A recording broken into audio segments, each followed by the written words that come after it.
இப்போ குஹன் சார்லாம் விளையாடி இருக்கிற ஒரு சறுக்கு மரம் ஒன்று இருக்கும் எதிர்க்க, இப்போ இருக்கிற அந்த பங்களாவுக்கு எதிர்க்க. முதல்ல அதுதான் பங்களாவாக இருந்துச்சு. அதில் எப்படியாவது போய் விளையாடணுன்னு முத்துராம சார் அங்கெல்லாம் போகக்கூடாது, நீங்கள் வா கூப்பிட்டு வருவார்.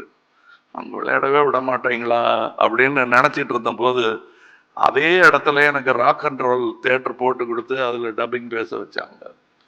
அந்த கருவி தான் நான் விளையாடுவதற்கு சரியான கருவி என்று என்னை ஒரு பிள்ளையாகவே சொன்னார்கள். அதனால்தான் பேர் செல்லும் பிள்ளை என்று அவர்கள் படத்திற்கும் பெயர் வைத்தார்கள். நான் தனிமரம் அல்ல, ஏவியம் என்ற பெருந்தோப்பில் நடப்பட்ட ஒரு சிறு செடி இன்று வளர்ந்து வந்திருக்கிறேன். பெரும் கலைஞர்கள் விட்டு சென்ற அடிச்சுவட்டு என் சிறு பாதத்தை எப்படி பதித்து நடக்க வேண்டும் என்று பல பெரிய ஆசான்கள் எனக்கு இந்த வளாகத்தில் இந்த தோப்பில் என்று கற்றுக் கொடுத்திருக்கிறார்கள். அவர்களெல்லாம் நினைத்து பார்க்கிறேன். பேர் சொல்லும் பிள்ளையாக சரவணன் ஐயா அவர்கள் இருந்திருக்கிறார்கள்.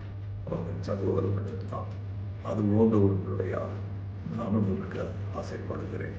என் ஆசையெல்லாம் இந்த தோப்பின் 3ஆம் தலைமுறை சொல்லி இருக்கிறது. அவர்களும் என்னை போன்ற பல செடிகளை நட்டு இந்த பெரும் பள்ளியின் பெயர் நிலைத்திருக்க செய்ய வேண்டும். இதுதான் மன்னாரின் மக்களாக நாம் செய்யும் கடமை என்று நான் நம்புகிறேன்.